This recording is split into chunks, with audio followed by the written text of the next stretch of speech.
Welcome to Christian Flourishing, we will motivate you with God's word.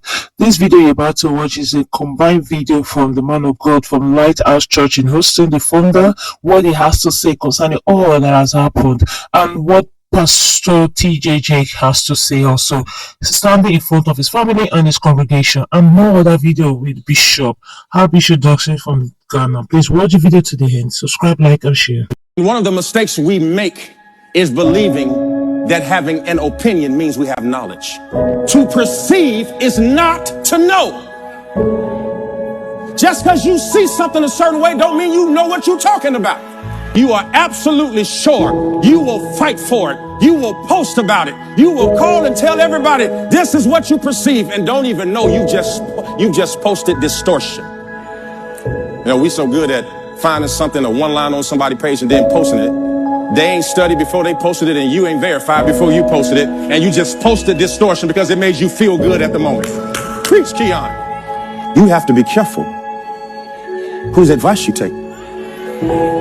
You have to be careful whose spirit you let in your soul. You have to be careful at who you spend an hour on the phone with. You got to be careful. I come to tell you I'm okay.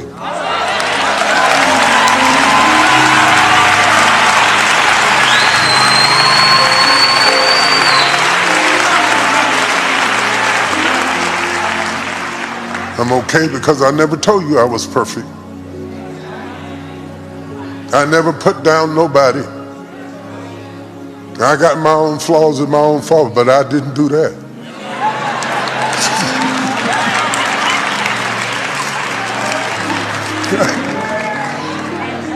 That ain't the kind of stuff you forget.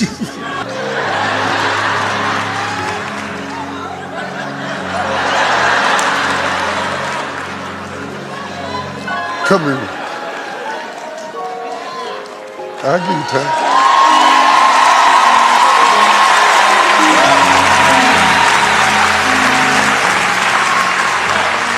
But who have also been broken in some way, so that they won't be so arrogant and so judgmental and so self-righteous and so condemning of other people.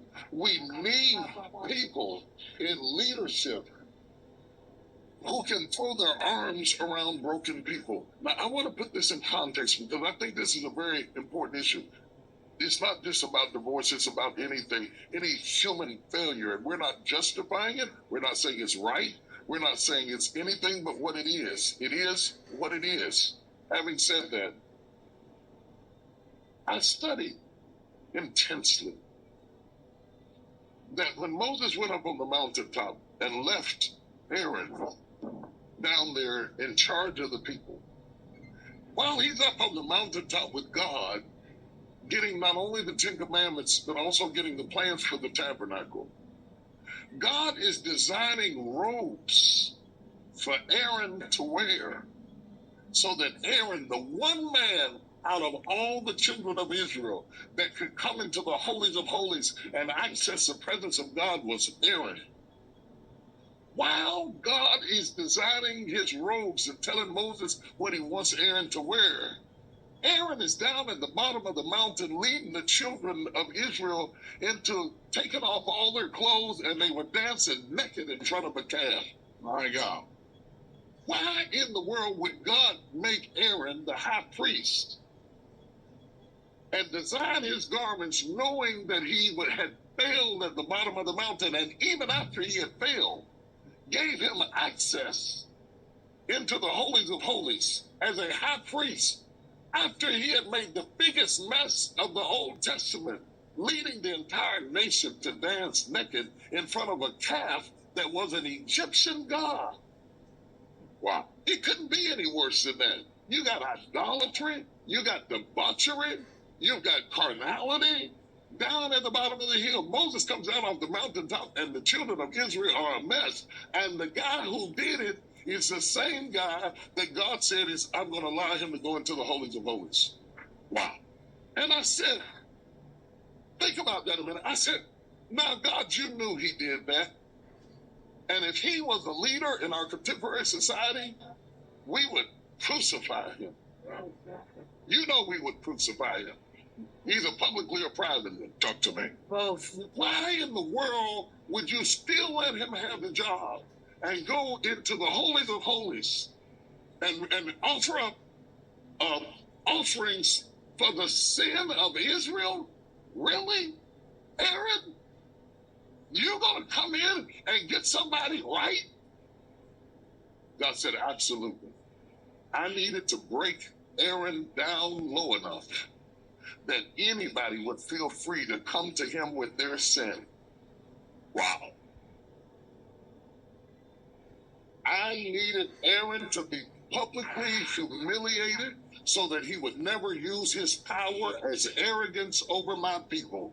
Yeah. I needed Aaron to come to a place of humility that no matter what the children of Israel brought to him, he would know the blood can cover that. The blood can cover that. The blood can cover that. The blood can cover that. The blood can cover that. The blood can cover that. The blood can cover that. The blood can cover that too. The blood can cover that too. The blood can cover that. How do you know? Because it covered me. It covered me. If it covered me, it can cover anybody. If it covered me, it can help anybody. If he saved me, he can save anybody. If he helped me, he can help anybody. Oh my God. Oh, I'm going to stop. Paul said, I am the chiefest of sinners. And he wrote the New Testament, the epistles, many of the epistles in the New Testament. I think we are going through a shift today that people are moving away from arrogance in the pulpit. They're tired of men of God lording over them as if they were so much better than them. We need a priest who can be touched by the feeling of our infirmity, tempted just like me, flawed just like me. What?